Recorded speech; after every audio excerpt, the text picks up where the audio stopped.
오늘은 사무엘하 16장 5절에서 14절 말씀 읽도록 하겠습니다. 다윗이 바울임의 이름에 거기서 사울의 친족 한 사람이 나오니 게라의 아들이요 이름은 시므이라. 그가 나오면서 계속하여 저주하고 또 다윗과 다윗 왕의 모든 신하들을 향하여 돌을 던지니 그때의 모든 백성과 용사들은 다 왕의 좌우에 있었더라. 시므이가 저주하는 가운데 이와 같이 말하니라. 피를 흘린 자여, 사악한 자여, 가거라 가거라. 사울의 족속의 모든 피를 여호와께서 내게로 돌리셨도다. 그를 이어서 내가 왕이 되었으나 여호와께서 나라를 내 아들 압살롬의 손에 넘기셨도다. 보라, 너는 피를 흘린 자이므로 화를 자초하였느니라 하는지라.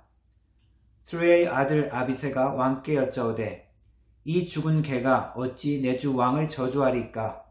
청하건대 내가 건너가서 그의 머리를 베게 하소서 하니 왕이 이르되 스루야의 아들들아, 내가 너희와 무슨 상관이 있느냐? 그가 저주하는 것은 여호와께서 그에게 다윗을 저주하라 하시니 내가 어찌 그리하였느냐 할 자가 누구겠느냐 하고, 또 다윗이 아비새와 모든 신하들에게 이르되 내 몸에서 난 아들도 내 생명을 해하려 하거든. 하물며 이 베냐민 사람이랴. 여호와께서 그에게 명령하신 것이니 그가 저주하게 버려두라. 혹시 여호와께서 나의 완통함을 감찰하시리니 오늘 그 저주 때문에 여호와께서 선으로 내게 갚아 주시리라 하고, 다윗과 그의 추종자들이 길을 갈 때에 시므이는 산비탈로 따라가면서 저주하고 그를 향하여 돌을 던지며 먼지를 날리더라. 왕과 그와 함께 있는 백성들이 다 피곤하여 한 곳에 이르러 거기서 쉬니라. 아멘. 오늘은 사무엘하 15장부터 18장까지 기록되어 있는 압살롬의 반역 사건을 말씀을 전하도록 하겠습니다. 바세바 사건을 계기로 다윗의 삶은 완전히 바뀌어집니다. 그 이전의 영웅의 삶, 그리고 위대했던 다윗의 모습은 사라지고 비참하고 혹은 패배자 같은, 실패와 저주 같은 그러한 삶을 견디는 것이 다윗의 후반부의 삶입니다. 이전에 있었던 다윗의 영웅담, 신화는 사라지고 고난과 눈물, 그리고 저주와 심판 같은 것이 그의 후반부의 삶의 대부분이 차지하고 있습니다. 나단 선지자가 왔을 때 다윗은 나단 선지자의 이야기를 듣고 악한 부자, 가난한 자의 한 마리의 양을 빼앗은 그 악한 부자에게 노하여 이렇게 이야기합니다. 그 자는 죽어야 마땅하고 4배나 갚아야 될 것이다. 그의 스스로의 말처럼 다윗의 4명의 아들이 죽게 되어집니다. 첫 번째 죽게 된 사람은 바로 바세바가 낳은 아이가 죽게 되어지고, 두 번째 죽게 되는 아들은 암논입니다. 암논은 그의 누이, 배다른 누이 다말을 겁탈함으로 인해서 다말의 친오빠 압살롬에게 암살당하게 되어지죠. 그래서 암논도 죽게 되어집니다. 그리고 세 번째 죽게 되는 사람은 바로 압살롬입니다. 압살롬은 바로 압살롬의 반란 사건을 일으키게 되고 결국 압살롬이 죽게 되므로 그 반란 사건은 끝나게 되어지죠. 다윗의 후반부의 많은 고난의 사건들 중에서 가장 가장 고통스러웠던 사건이 바로 이 압살롬의 반란 사건이라고 할 수 있습니다.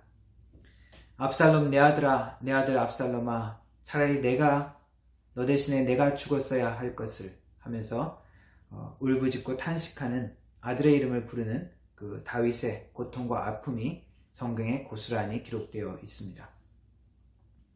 15장부터 16장, 18장까지의 이 압살롬의 반역의 사건 가운데 등장하는 세 왕에 대한 이야기를 하겠습니다. 첫 번째 왕은 바로 사람의 마음을 훔친 왕 압살롬입니다.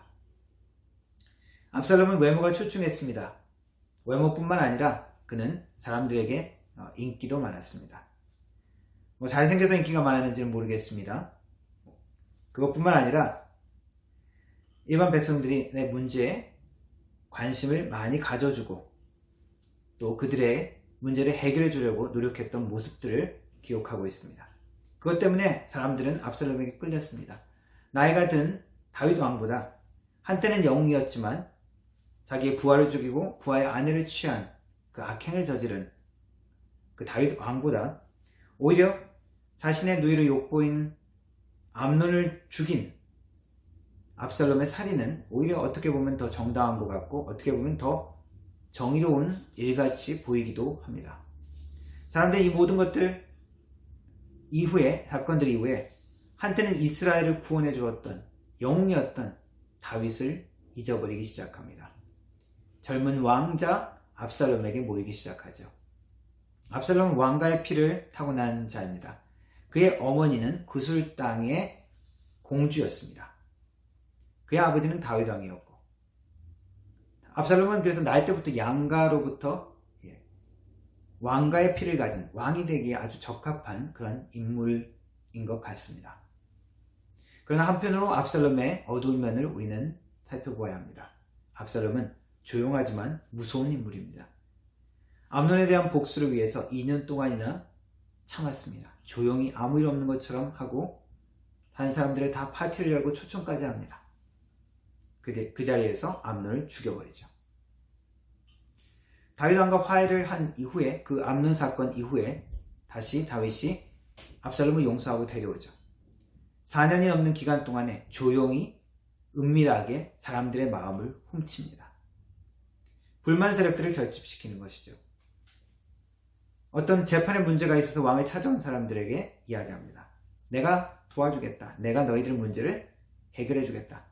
그리고 이야기하죠. 내가 재판관이 되었다면, 내가 공식적인 재판관 자리에 있다면 더 정의롭게 더 잘 처리할 수 있었을 것이다 라고 은근히 다윗 왕을 비판하고 자기를 세우죠. 가식적인 겸손까지 떨었습니다. 사람들이 왕자에게 엎드려서 절을 하면 그 사람을 이렇게 세웁니다. 이렇게 해서 세우고 그 사람에게 입맞춰 주옵니다. 입맞춤을 해줍니다. 얼마나 겸손하고 국민들과 소통을 잘하면서 백성들의 문제를 해결해주는 매력적인 왕입니까? 이 사람이 왕이 되면 정말 좋을 것 같습니다. 백성들은 자신의 문제를 해결해 주려고 노력하는 것 같은 압살롬에게 모여듭니다. 세력을 모으고 다윗 왕을 섬겼던 자들도 이 압살롬에게 모여들기 시작합니다. 헤브론 땅에서 압살롬은 자신을 지지하는 세력을 모아서 거기서 자기가 왕이 됨을 선포합니다. 영모, 반란, 구테타가 일어나게 되는 것이죠. 압살롬은 외모 때문만도 아니고 그런 여러 가지 그의 말재주 때문만도 아니고 그의 숨은 계략 때문에 사람들이 그에게 몰려들었습니다. 국민들을 배려하고 정의와 그리고 멋있는 일들을 행하는 이 압살롬 왕자는 다윗 왕, 지금은 나이 들고 악행을 저질렀고 비겁하고 그리고 자기의 이익을 위해서 부하를 죽이고 부하의 아내를 훔친 다윗보다는 훨씬 나아 보였을지 모르겠습니다. 우리 대부분이 그 시대에 살았다면 아마 압살롬을 더 지지하지 않았을까 생각합니다. 사람들은 쉽게 미혹됩니다. 쉽게 선동됩니다. 히틀러, 2차 대전을 일으킨 히틀러, 그 당시에 많은 독일 국민들이, 대다수의 독일 국민들이 히틀러를 지지했죠. 마지막 때일수록 우리는 분별하고 그리고 깨어 있어야 합니다. 예수님이 오시는 마지막 때의 적그리스도에 대한 모습도 비슷한 모습이 있습니다.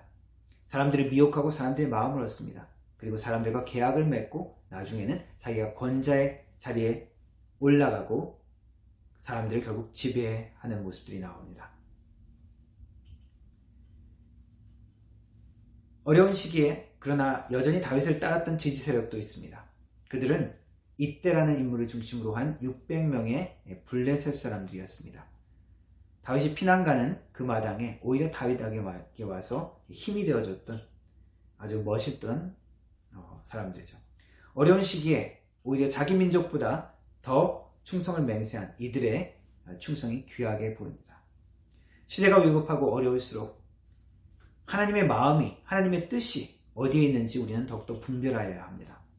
지도자와 시대를 분별하여야 합니다. 사람의 마음을 훔치는 압살롬과 같은 그러한 왕에게, 이 세상 왕에게 우리의 마음을 놓쳐서는 안 됩니다.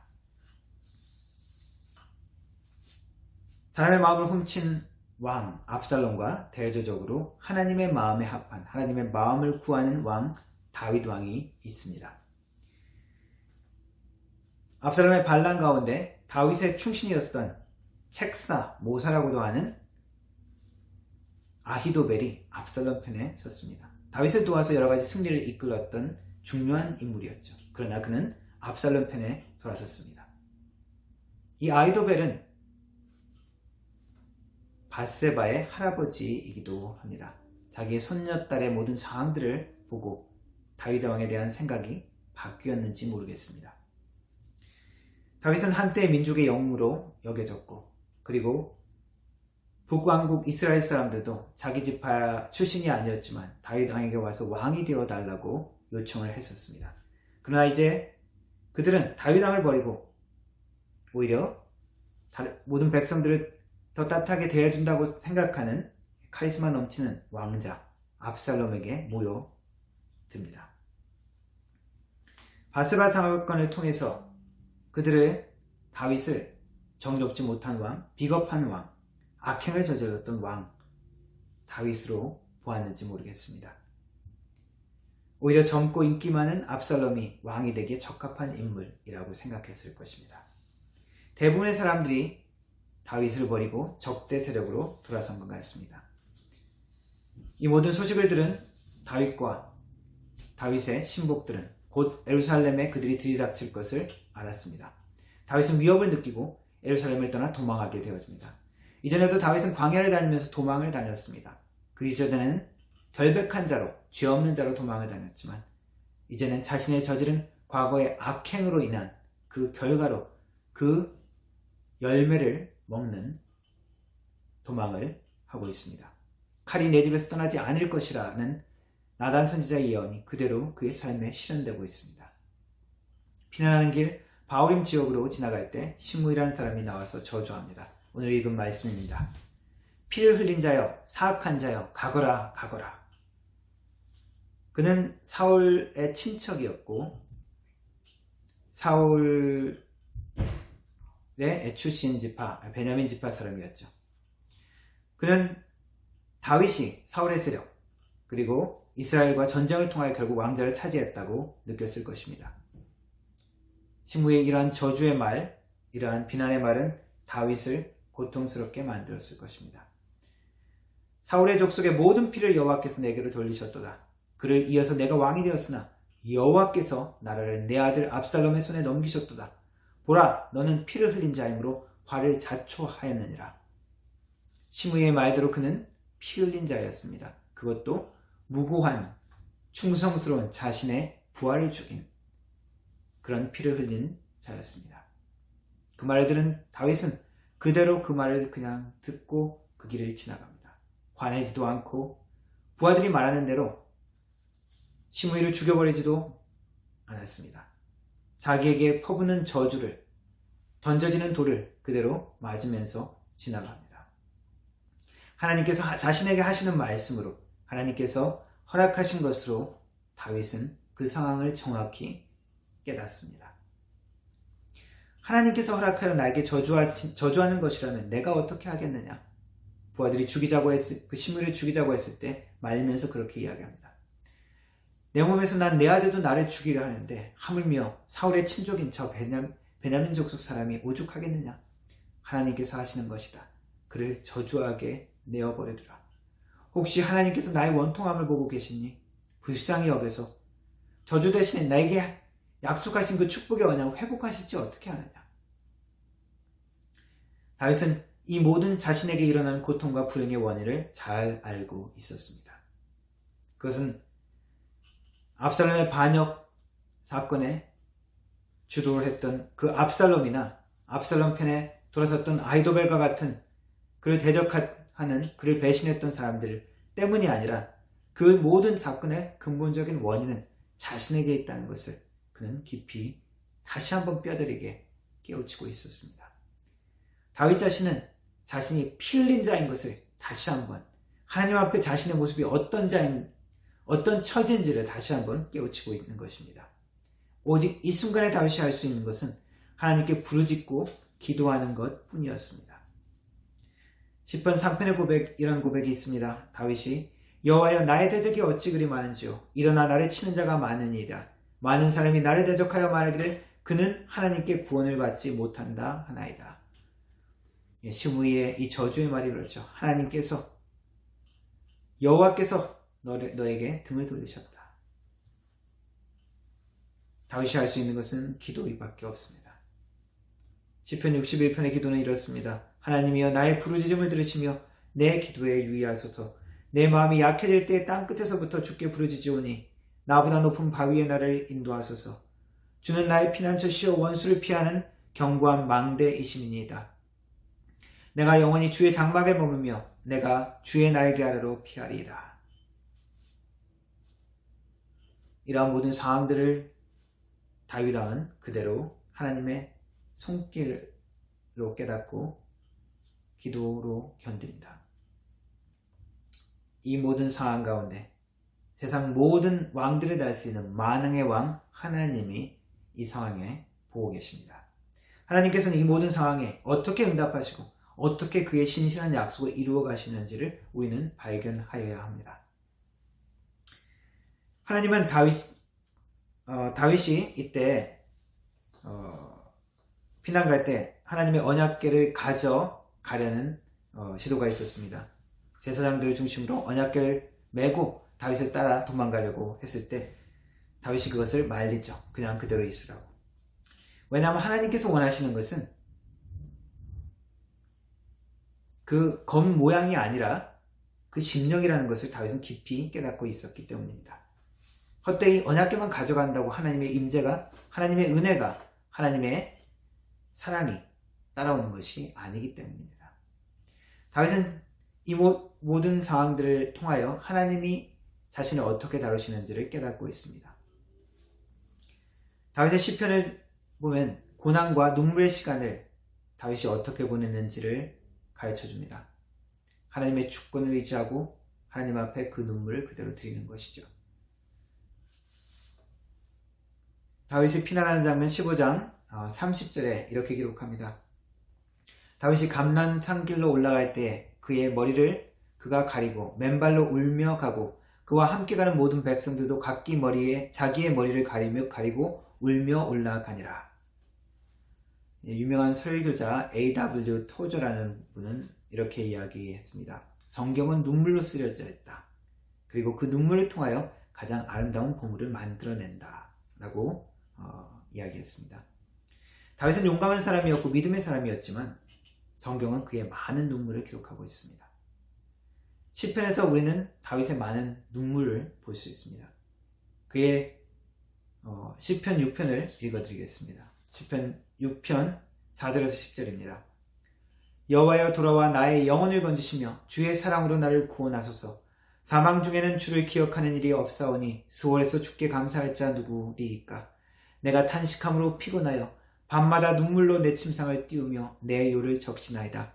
내 눈이 근심으로 말미암아 쇠하며 내 모든 대적으로 말미암아 어두워졌나이다. 악을 행하는 너희는 다 나를 떠나라. 여호와께서 내 울음소리를 들으셨도다. 여호와께서 내 간구를 들으셨으며 여호와께서 내 기도를 받으시리로다. 내 모든 원수들이 부끄러움에 당하고 심히 떨며 갑자기 부끄러워 물러가리로다. 다윗의 고난을 통하여 하나님께서 이루시는 것은 무엇입니까? 다윗을 통하여 하나님은 다윗이 은혜의 사람의 표상인 것을 보여주고 있습니다. 그리고 다윗의 이 모습을 통하여 죄와 구원에 대해서 하나님의 다루심을, 하나님을 어떤 분이신지 경험하게 해주십니다. 배신당하고 고난당하는 가운데 예수 그리스도의 심정을 보여주는 그림자로 또한 만들어 가십니다. 다윗의 모든 이 고난, 한평생 잘하였다가 밧세바 사건 한 번의 실수로 고생했다 라는 그런 의미보다 더 깊이 하나님께서 이것을 통하여 다윗을 만들어 가시는 부분, 이것을 통하여 우리에게 주시는 하나님의 말씀, 하나님께 성전을 지어드리겠다고 했던 그 놀라운 고백, 그리고 하나님의 언약의 축복의 약속, 그 이후에 터지는 밧세바 사건과 하나님의 이 다루시는 손길. 다윗은 이것을 통하여 그 자신이 하나님 앞에서 어떠한 존재인지를 다시 한번 보게 되는 것입니다. 시편 51편은 특별히 다윗의 회개시입니다. 바세바 사건 이후에 쓰여진 회개시입니다. 그의 회개시는 자기 자신의 행위에 대한 회개도 있지만 존재론적인 회개라고 평가를 하고 있습니다. 51편의 5절에 이렇게 표현하고 있습니다. 내가 죄악 중에 출생하였으며 어머니가 죄 중에서 나를 잉태하였나이다. 이 시편의 회개, 51편의 회개의 기도는 그럴 수밖에 없는 죄의 존재에서 벗어날 수 없는 인생에 대한 그런 존재론적인 고백이라고 할 수 있습니다. 베드로가 예수님을 3번 부인한 사건이 있습니다. 베드로에게는 치명적인 그러한 넘어짐이었죠. 베드로가 열심이 부족해서 그랬을까요? 헌신이 부족해서, 그의 의욕이 부족해서 넘어졌을까요? 예수님을 부인한 이유는 무엇일까요? 그 사건을 보여주시는 것은 사람의 최선과 열심이 이루는 한계를 보여주시는 것입니다. 요한복음에 부활하신 예수님께서 베드로에게 나타나서 3번 물으십니다. 3번 부인했던 베드로에게 다시 한번 묻죠. 내가 나를 사랑하느냐? 내가 나를 사랑하느냐? 내가 나를 사랑하느냐? 3번 물으십니다. 베드로의 대답이 무엇입니까? 내가 주를 사랑하시는 줄을 주께서 아시나이다. 예수님의 질문의 포인트는 이것입니다. 이제 알겠느냐? 네 열심으로, 내 노력으로, 내 헌신으로 이룰 수 있는 한계가 무엇인지. 다윗에게는 무엇입니까? 바세바 사건이죠. 권력과 하나님의 축복의 정점에서 그가 왕으로서 이룰 수 있었던 게 무엇이었습니까? 바세바 사건이었습니다.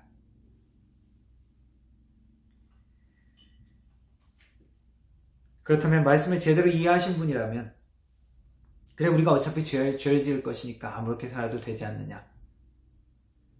그것이 아닌 것을 여러분들은 알 것입니다. 바세바의 사건으로 인한 회개의 기도 시편 51편 16절 17절은 이렇게 이야기합니다. 주께서는 제사를 기뻐하지 아니하시나니 그렇지 아니하면 내가 제사를 드렸을 것이라. 주는 번제를 기뻐하지 아니하시나이다. 하나님께서 구하시는 제사는 상한 심령이라. 하나님이여 상하고 통회하는 마음을 주께서 멸시하지 아니하시리이다. 하나님께서 만들어 가시는 것은 무엇입니까? 상하고 통회하는 심령을 만들어 가시는 것입니다. 제사가 의미하는 것은 무엇입니까? 우리의 열심, 헌신, 노력, 결단입니다. 그러나 하나님이 원하시는 것은 통회하는 심령, 깨어진 마음이라는 것입니다. 우리에게 깨닫게 하기를 원하시는 것은 우리가 할 수 있는 것, 제사보다 더 귀중한 것은 하나님 앞에 하나님의 은혜가 무엇인지 분명히 깨닫고 나가는 우리의 심령인 것입니다. 하나님께서 하시는 것은 별 볼 일 없는 것 같은 아무것도 아닌 것 같은 조건에서 위대한 것을 가르치시고 만드시는 것입니다. 우리는 하나님의 일이, 하나님의 영광 돌리는 일이 우리가 유명해져야 혹은 영웅적인 어떤 일들을 해야 하나님의 영광이 드러나고 나타날 것으로 기대합니다. 그러나 그렇지 않습니다. 골리앗을 쓰러뜨렸을 때, 성전을 아름답게 지었을 때만이 하나님의 영광이 나타나는 것은 아닙니다. 오히려 하나님의 영광과 하나님의 놀라운 깊은 뜻은 다윗이 쓰러졌을 때, 베드로가 예수님을 부인했을 때 하나님의 사랑과 은혜가 어떤 것인지 더욱더 깊이 깨닫게 되어지는 것입니다. 비참한 것 같고 멸시받는 것 같은 그 모든 것들을 통해서 그러한 아무것도 이룰 수 없는 조건 같은 곳에서도 하나님은 위대한 일을 만들어내십니다. 사도 바울이 자신 몸에 있는 가시를 제거해달라고 하나님께 기도했습니다. 하나님 내 몸에 가시를 제거해 주십시오. 그것이 너무나 괴로워서 3번이나 기도했다는 기록이 있습니다. 하나님의 대답이 무엇입니까? 내 은혜가 내게 족하다. 우리의 아무것도 아닌 것 같은 그러한 모든 상황을 통해서도 하나님은 놀라운 일들을, 위대한 것을 만들어 가실 수 있다는 말씀입니다. 하나님께서 다윗을 위대한 하나님의 사람으로 평가하는 것은 무엇입니까? 하나님의 마음에 합한 자. 그것은 골리앗을 넘어뜨리는 사건, 그리고 성전을 내가 하나님께 지어드리겠다고 한 그 놀라운 헌신보다도 바세바 사건을 통하여 하나님의 다루시는 손길을 통하여 상하고 깨어지는 심령 가운데 하나님의 은혜가 무엇인지 덕덕 깊이 깨닫는 이것에 다윗의 위대함의 한 부분이 있습니다. 여러분들의 우리의 모든 조건과 상황 가운데서도 하나님께서 위대한 일들을 이루시는 것을 믿고 깨닫는 주님의 사람들이 되어지기를 축원합니다. 기도하겠습니다. 하나님 감사합니다. 우리의 아무것도 할 수 없는 비참한 것 같고 약하고 부족한 모든 상황을 통하여서도 하나님의 놀라운 일들과 계획들을 만들어 가시는 하나님, 우리를 상하고 깨어진 심령으로 만들어서 하나님이 받으시는 심령으로 만들어 가시는 하나님, 하나님의 놀라운 계획과 뜻과 하나님께서 이루시는 영광을 바라보게 하옵소서. 고난과 외면과 비참함 속에서 나타난 예수 그리스도의 십자가를 통하여 나타난 하나님의 은혜를 우리가 놓치지 않게 하여 주옵소서. 우리의 삶을 통하여서도 하나님의 놀라운 위대함을 이루어가는 것을 바라보고 기도하며 주님 앞에 헌신하는 믿음의 사람들 될 수 있도록 도와주옵소서. 예수님의 이름으로 기도드립니다. 아멘.